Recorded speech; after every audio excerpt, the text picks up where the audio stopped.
Number 5, you must become essential. Now, this goes with being unique. That means that there's something about you that distinguishes you from everyone else, and you want to be noticed, right?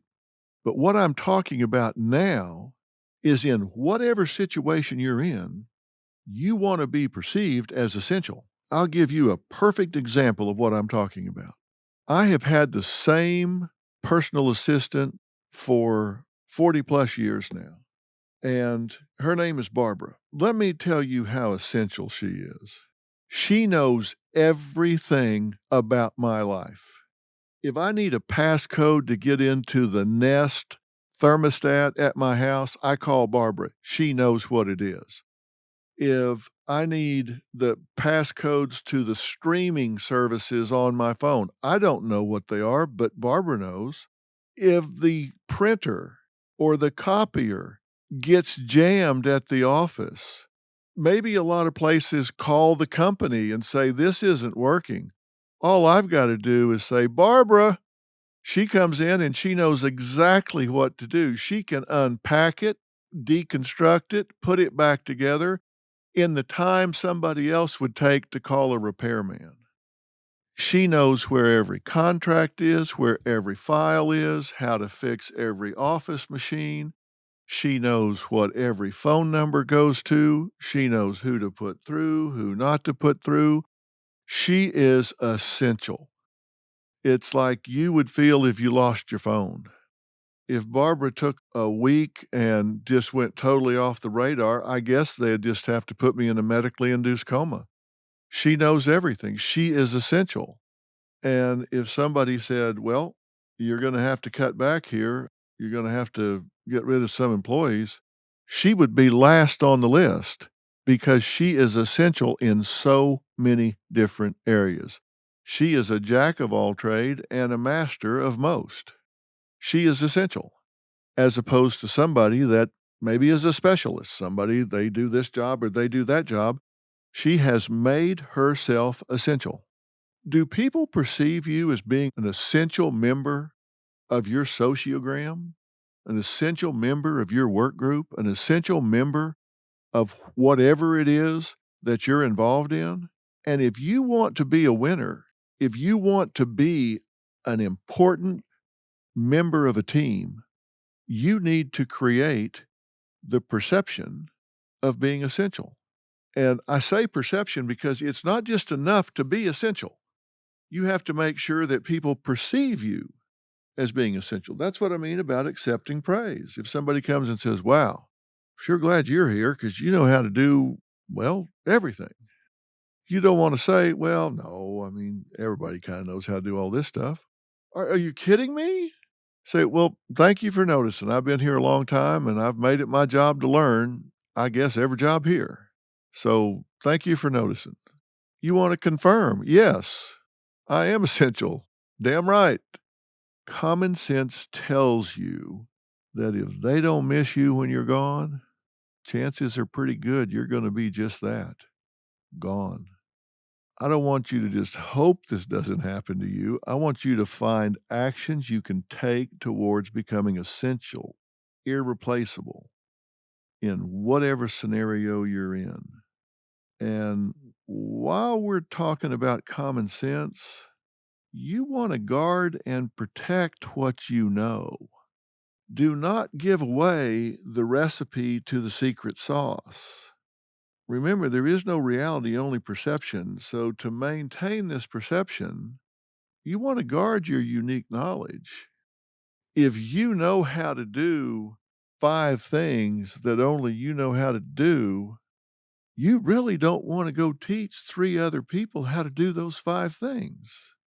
Now you may be thinking, "Well, now come on, Dr. Phil, I'm a team player. I want everybody to be able to do everything I can do." Well, okay, go knock yourself out.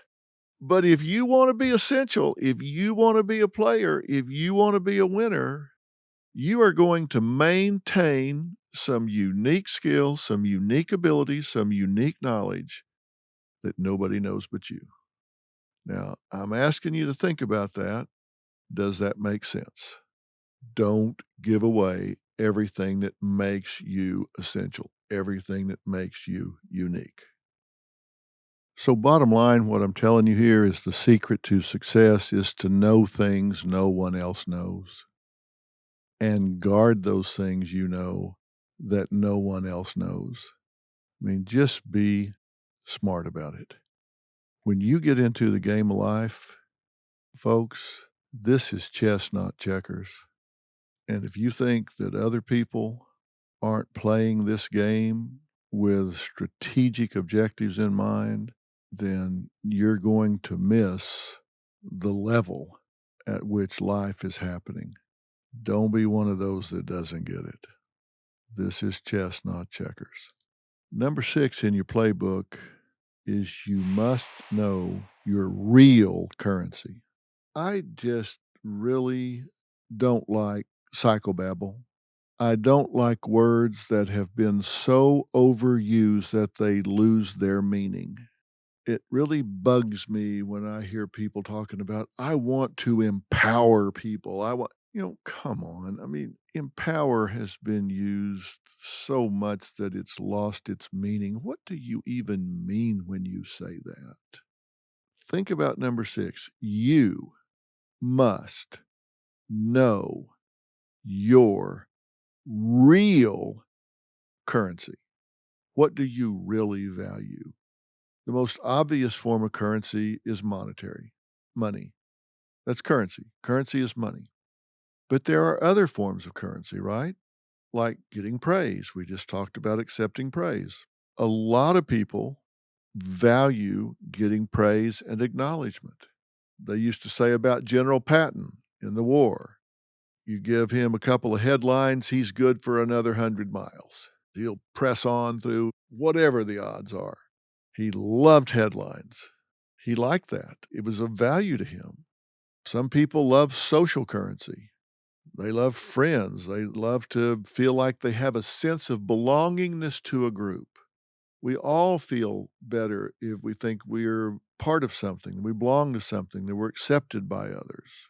If you have spent time in prayer and meditation and reading the Bible or the Quran or whatever it is that is your connection, and you feel a sense of peace about that, and you feel a closer walk with your higher power, which I choose to call God, then you have spiritual currency. You feel like you have a connection. So there are lots of different forms of currency.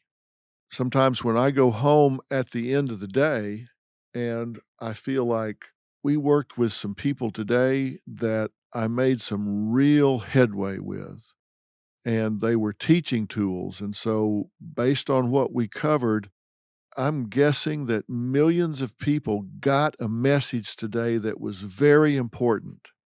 And so I'll go home and I'll be really tired, but it's what I call a good tired. I feel like I used my life, I used my platform today in a really positive, impactful way. That's currency for me. I feel like I've made a difference today. So that's a currency for me. And you need to ask yourself, what is your currency? What is your real currency? Not what somebody else says should be your currency, because the worst thing in the world you can do is waste time. The key is to not waste time or effort, even on a short term goal, if that goal cannot yield what you really want and need. It's just simply inefficient. I've known people that have pursued a specific career. They've gone to school, gotten a degree, worked in that field, gotten to the top of their field, and been terribly unfulfilled because it was never what they wanted to do to begin with. It wasn't the currency that they wanted. I worked with a woman one time in a life skills seminar that had spent her entire life up to the age of 45 working as an attorney. And she was good at it. She was a good attorney. But her passion, what she really wanted to do, was dance on Broadway. That was her dream as a little girl. It was her dream in junior high, high school, college. She wanted to dance on Broadway. I said, "Why did you not?" She said, "Well, life got in the way." My dad was an attorney. My grandfather was an attorney. My mother was a paralegal. Just our family were lawyers. That's just what we did. I was expected to be a lawyer. When I got through with school, I was expected to go join my father's law firm, and I just did what I was expected to do. And everything I do, I try to do well, so I was good at doing it. And now I'm 45 years old. "Have you ever seen a 45-year-old dancer on Broadway?" And I said, "Well, I don't know. I've never checked their IDs, but probably you're right. I don't know. It seems to be probably a young person's thing." And she said, "Well, so I guess I'm screwed." I said, "Well, maybe not." And so we worked on that and said, "Okay, what is it you love about this concept of dancing on Broadway?" He said, "Well, I just love the creative parts of it, the expressive parts of it, the choreography, the costumes, the just everything about it. It's what I wanted all my life." I said, "Well, have you ever thought about teaching dance in your community theater?" "Well, no." "Well, let's think about that." And jump ahead in the story 2 years. Being a very skilled dancer, she volunteered in the community arts program. She became the head choreographer, and the first thing that she worked on was the Nutcracker for the Christmas program. And when I saw her 2 years later, and she had 20 or 25 young girls that she was working into this wonderful program that they were putting on, and you couldn't even get her feet on the ground. She was so fulfilled by finding a way to get that real currency. And most of these girls were from underprivileged homes, and her career as an attorney allowed her to buy every one of them the shoes they needed to dance, the tights they needed to dance, the leotards they needed to dance. She found a way to take what she had spent her life doing that she wasn't passionate about and use it to fuel what she was passionate about. And I asked her, "I know this is a substitute. I know this isn't dancing on Broadway, but does it come close?"